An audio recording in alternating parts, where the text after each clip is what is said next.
pembelajaran ini kalau tadi awalnya memang klasikal seluruhnya, namun nanti ketika sudah masuk pada tugas ini disampaikan secara klasikal, yang mana nanti setiap kelompok itu terdiri dari 4 siswa. Kemudian setelah nanti 4 siswa itu diskusi bersama selalu diamati. Kemudian setelah itu waktunya hampir cukup, kira-kira dirasa cukup. Nanti yang 2 itu diminta untuk memisahkan diri dari kelompoknya, bertamu ke kelompok lain. Yang di sana nanti menanyakan apa kesulitan dari kelompok ini. Kemudian nanti kelompok yang didatangi akan menjawab. Juga dari kelompok yang didatangi ada kesulitan bertanya kepada tamu. Nah, menurut pengamatan saya ternyata siswa belajar dengan siswa temannya sendiri itu lebih menguasai daripada diajarkan oleh gurunya sendiri. Barangkali karena usianya yang jauh berbeda, itu mereka belajar dengan temannya akan lebih memahami. Kemudian yang ditanyakan penilaiannya apakah di kelompok lama atau kelompok baru, yang dinilai adalah keseluruhannya. Jadi selama diskusi dari awal sampai akhir, bahkan dari pelajaran awal sampai pelajaran akhir dibandingkan tentang aktivitas. Maaf, hanya saya tanya karena saya belum pernah melakukan itu sehingga saya tanya.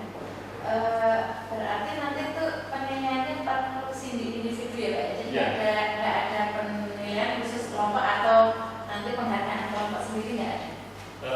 Dalam hal ini tidak ada penghargaan terhadap kelompok. Memang di siklus pertama nanti laporannya per kelompok, tetapi karena di catatan observer ini menyatakan bahwa ada siswa tertentu di kala diskusi di kelompok siklus 1 itu ada yang cuma diam, ketika membuat laporan juga tidak memberikan kontribusi terhadap kelompok, maka di siklus yang kedua kami rubah bahwa laporannya bukan laporan kelompok tetapi laporan individu. Begitu. Ada lagi silakan Ibu, silakan. Dari paparan tadi saya cuma ingin tahu saja. Tadi kan untuk yang tadinya satu kelompok terdiri dari 4, yang kedua kan pergi bertamu ya. Nah setelah bertamu tadi kan menanyakan atau apa yang di kelompok awal nggak bisa gitu, dari situ sharing mungkin terus punya jawaban. Itu nanti kembali lagi nggak ke kelompok asal? Gitu. Oh ya, jadi memang model pembelajaran ini ketika mereka bertamu itu 2 hal yang dibahas. Yang pertama menanyakan sesuatu dari kelompok sebelumnya yang tidak terjawab. Yang kedua di tuan rumah kelompok baru ini menanyakan kepada tamu kelompok ini yang tidak terjawab. Setelah itu mereka kembali ke kelompoknya masing-masing menyampaikan hasil daripada mereka bertamu.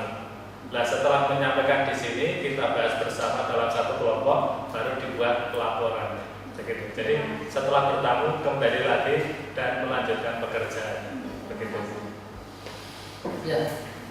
Masih ada lagi masalah? Cukup? Ya, pas waktunya ya.